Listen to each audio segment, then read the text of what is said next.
Bueno, nosotros somos el equipo 6 y vamos a hablar sobre la electroquímica y diferentes métodos de medición. Y estamos conformadas por Paloma, Fanny, Paulina y Sofía. La electroquímica es uno de los muchos campos de la química que considera todas las reacciones que producen energía eléctrica. En sí es una interrelación entre los sistemas químicos y eléctricos cuando los dos inciden en un mismo proceso. Y una de sus aplicaciones es el uso de celdas o pilas, y este es el más común. Y estas celdas y pilas nos permiten obtener una corriente eléctrica a partir de una reacción química. Y para esto se necesita una transferencia de electrones que fluye a través de un alambre que conecte dos metales. A estos metales se les llama electrodos, y estos electrodos tienen dos nombres. Uno es el ánodo, que es en el que ocurre la oxidación, y el otro es el cátodo, donde ocurre la reducción.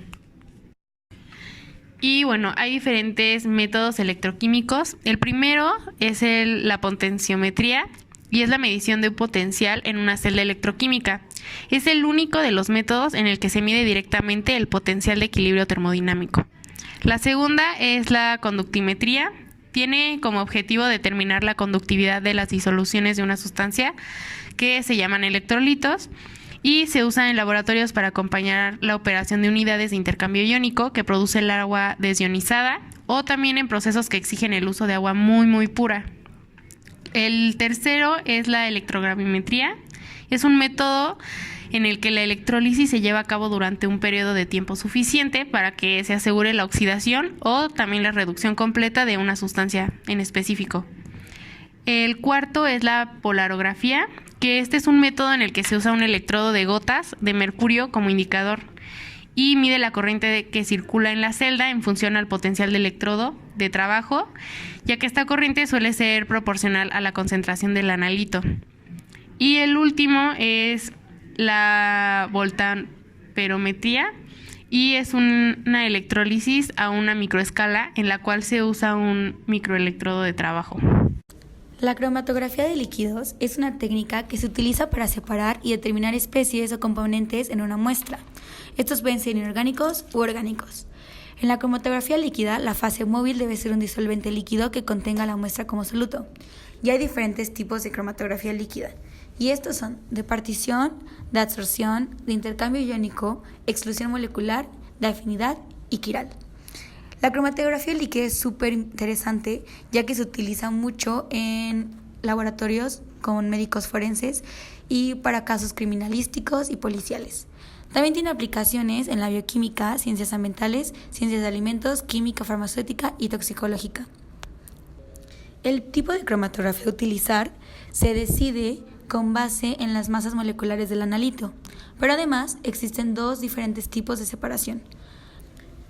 Uno de estos es la elución isocrática, en el cual la composición química del disolvente se mantiene constante, y el otro es elución en gradiente, que la composición química del disolvente va a cambiar continuamente. Por otro lado, también tenemos la cromatografía de gases. Los componentes de la muestra que se encuentran en estado gaseoso se separan mediante una fase móvil gaseosa y una fase estacionaria que puede ser líquida o sólida, y es retenida en una columna. La muestra se vaporiza y se inyecta en la parte superior de la columna de la fase estacionaria. A diferencia de otros tipos de cromatografía, este tipo de método no interactúa directamente con los componentes moleculares del analito. La única función de la fase móvil es transportar el analito en la columna, pero no interacciona de otra manera. También existen dos tipos de cromatografía de gases. Una es la cromatografía gas líquido.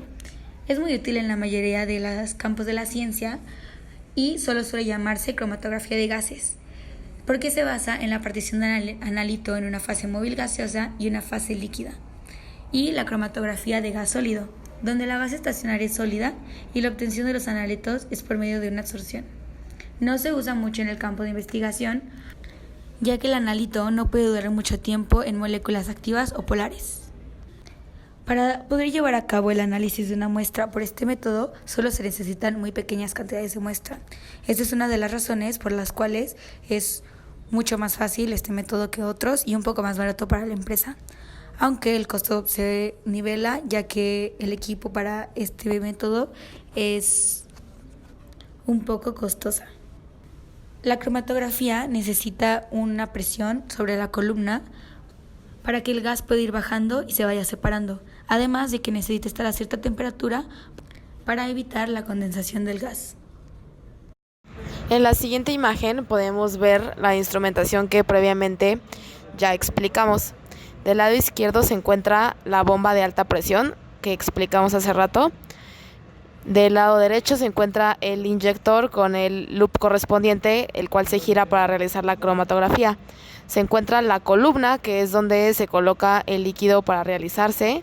El detector, que nos menciona cuando la cromatografía ya está lista y detecta diferentes datos que pasan al sistema de adquisición y procesamiento.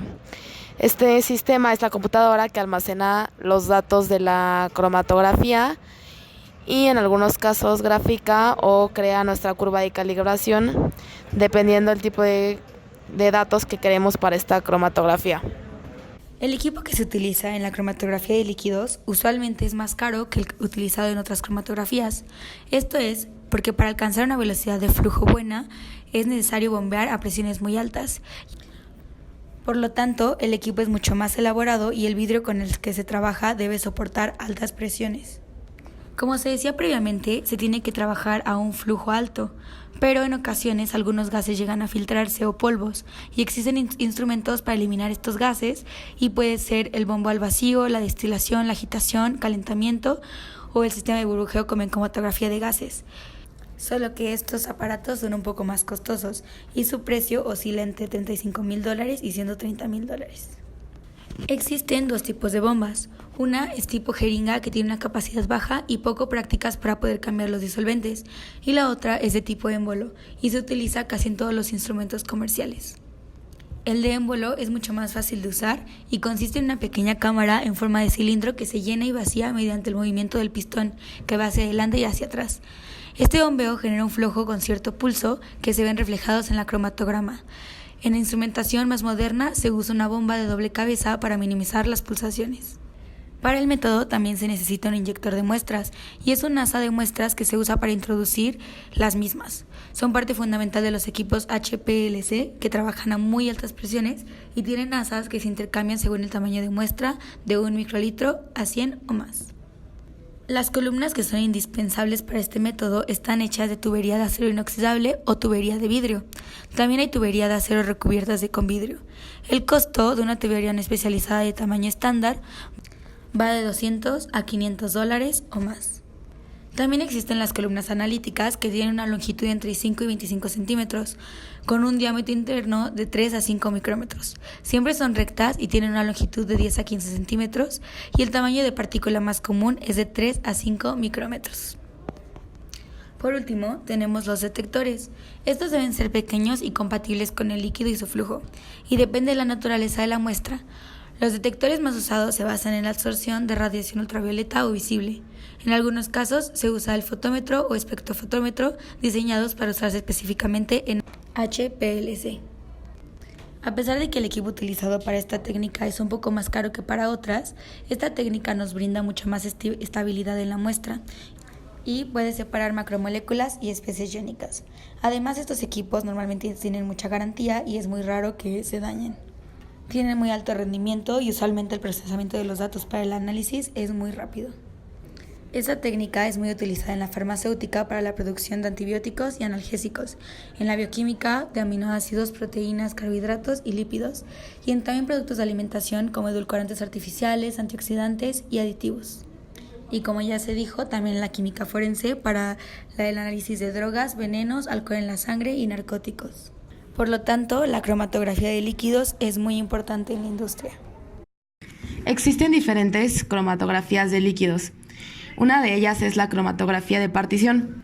Este tipo de cromatografía es la que más se utiliza en el campo químico. Existen dos fases, como en todas las cromatografías, la estacionaria y la móvil. En la estacionaria hay un segundo líquido, aparte del principal, que es inmiscible con la fase móvil, o sea que no se disuelve. Este líquido permanece en su lugar y no se mueve a ninguna parte del cromatógrafo, ya sea por absorción física o por medio de enlaces químicos. Estos enlaces químicos es porque tienen una mayor estabilidad y compatibilidad con la separación del gradiente. Para empaquetar la columna existen dos tipos, la fase enlazada y la fase normal, o también llamada fase inversa. En la fase enlazada se preparan por medio de una reacción química en donde está una especie que se relaciona con los grupos OH formados en la superficie de las partículas. Y esto se desarrolla mediante una hidrólisis. Y en el empaquetamiento en fase normal, la fase estacionaria es no polar y a veces suele ser un hidrocarburo. Y la fase móvil es un disolvente polar, como el agua, el metano o entre otros. Comúnmente se utiliza el empacamiento de fase inversa, ya que la cromatografía es un subconjunto de la cromatografía en fase inversa, como especificaba en la parte de arriba. Para que una cromatografía de partición sea exitosa, se requiere que exista un balance entre las fuerzas intermoleculares que existen entre la fase estacionaria, en la fase móvil y en el analito. Estas fuerzas se describen en términos de polaridad que posean cada componente. La aplicación que tiene este tipo de cromatografía es para separar aditivos de bebidas gaseosas, insecticidas, jugos, entre otros. En esta cromatografía, el soluto se equilibra entre el líquido de la fase estacionaria y la fase móvil por una diferencia de solubilidad. En esta técnica se retiene el analito en una columna sólida sobre la cual hay distribuida una capa fina de un disolvente que es afín con el analito. Y la fase móvil, que puede ser líquida o gaseosa, y la fase estacionaria están mediadas por el analito, que se reparte entre ambas y queda al final disuelto en la fase estacionaria. El siguiente tipo de cromatografía es el de absorción. También se le puede llamar como cromatografía líquido-sólido. Los componentes que la forman es sílice y alúmina. Son las únicas fases estacionarias que se pueden usar en esta técnica. Para ambas, los tiempos de detención son muy largos y conforme pasa el tiempo, la polaridad del analito aumenta, que es algo que no buscamos en la cromatografía. Debido a esto, este tipo de cromatografía ha sido sustituido por la cromatografía de fase normal. Por lo tanto, es una cromatografía que está descontinuada y de preferencia no se debe de usar. La cromatografía iónica fue desarrollada en 1970 y es un proceso que permite la separación de iones entre moléculas polares nada más, que se basa en las propiedades de carga de cada molécula. Puede ser utilizada en cualquier tipo de molécula cargada. Su uso se basa en unas resinas que ayudan a intercambiar los iones. Se emplean dos tipos de cromatografía iónica, una que está basada en supresores y otra que no está basada en supresores. La que se basa en supresores es muy sensible, ya que responde de manera muy predecible a los cambios de concentración. El supresor tiene una segunda resina que convierte los iones que se encuentran en el disolvente a una especie limitada sin afectar su conductibilidad. Lo malo de estos supresores es que se tienen que estar regenerando cada 8 horas aproximadamente y obviamente alenta el proceso. En la que no está basada en supresores, se va a hacer una columna única. Se diferencia ya que esta depende de las diferencias de conductividad entre los iones que contienen la muestra y los iones que predominan están en el disolvente. La ventaja de esta es que no requiere equipo especial para la supresión, por lo tanto es más económico, pero es un método que no se recomienda para determinar aniones, solamente cationes. Otro tipo de cromatografía líquida es la de exclusión molecular, también llamada cromatografía en gel. Esta se usa para especies de alta masa molecular. Los empacamientos de esta técnica son con el uso de polímeros que contienen una red de poros donde se pueden difundir las moléculas del soluto o del disolvente. Las separaciones por exclusión molecular son diferentes a otros tipos de cromatografía, ya que no ocurren interacciones físicas o químicas entre los analitos y la fase estacionaria. En esta cromatografía se usa cierta instrumentación que fue utilizada por el ruso Sweat. Es aún vigente en algunos laboratorios de investigación como productos naturales y también los que trabajan con industria farmacéutica. En este tipo de cromatografía, la fase estacionaria está empaquetada en un recipiente cilíndrico, ya sea de plástico, vidrio o metal. Se encuentra abierta por los extremos y a esta parte se le llama columna. El paso de fase móvil a través de la columna se llama elusión, que es donde se separa. La elusión de los solutos se registra mediante un sistema de detección adecuado y se denomina cromatograma o perfil de elusión cromatográfico, donde muestra los resultados de la cromatografía. En esta cromatografía se usa cierta instrumentación que fue utilizada por el ruso Sweat. Es aún vigente en algunos laboratorios de investigación como productos naturales y también los que trabajan con industria farmacéutica. En este tipo de cromatografía, la fase estacionaria está empaquetada en un recipiente cilíndrico, ya sea de plástico, vidrio o metal. Se encuentra abierta por los extremos y a esta parte se le llama columna. El paso de fase móvil a través de la columna se llama elusión, que es donde se separa. La elusión de los solutos se registra mediante un sistema de detección adecuado y se denomina cromatograma o perfil de elusión cromatográfico, donde muestra los resultados de la cromatografía. Por otro lado está la cromatografía de afinidad. Este es un proceso de separación usado para purificar moléculas o un grupo de moléculas que están en una mezcla bioquímica. Este proceso es de uso frecuente. Se puede purificar biomoléculas tales como enzimas, anticuerpos y proteínas recombinantes. Puede también ayudar a quitar sustancias nocivas, tales como patógenos con los mismos principios. Por ejemplo, una proteína en una solución puede ser purificada pasándola a través de una columna que tenga otra molécula sujetada a ella, que esta misma tenga una afinidad para la proteína. Aparte, la química analítica, su objetivo es tener métodos ya establecidos y que estén verificados por diversas organizaciones. En este caso, la cromatografía de líquidos tiene 6 tipos de cromatografía, de los cuales 5 están avalados por organismos y uno de ellos ya está descontinuado debido a que no es eficiente ni preciso ni puede ser exacto en sus resultados. Por lo tanto, el método que creemos que es de mayor uso en este ámbito es la cromatografía de partición. Y a continuación mencionaremos una problemática general que se resuelve con este tipo de cromatografía. Para una mejor comprensión del método, se encontró un ejemplo de la vida real donde se aplica este método. Bien se sabe que la presencia de ácidos orgánicos son la molécula determinantes de la autenticidad de un jugo. La empresa Jumex ha querido posicionarse como número 1 en el mercado por su venta de jugos auténticos y de buena calidad. Para esto, Jumex quiere determinar la cantidad de ácidos orgánicos como ácido ascórbico, ácido cítrico, ácido fórmico y ácido málico presentes en sus jugos ya desarrollados para así ver claramente lo que se debe modificar en sus formulaciones. Para esto decidieron enfocarse en un jugo de naranja. Para llevar a cabo esto, se puede utilizar cromatografía líquida de alta precisión, tipo partición. La selección de este método como óptimo fue debido a que tiene muy buena exactitud y precisión a la hora de presentar los resultados. Trabaja con una velocidad de flujo muy rápida, lo cual lo hace más económico y rápido del método. Para este método se utilizará una fase estacionaria reversa y una móvil de ácido sulfúrico de 1 micromolar, un flujo de 1 mililitro sobre minuto y rayos ultravioleta a 210 nanómetros. Con estas condiciones se puede realizar más de una muestra, donde cada una de ellas dure 10 minutos y así comparar los resultados. Para un mejor análisis se puede realizar una curva de calibración con las concentraciones de cada ácido presente.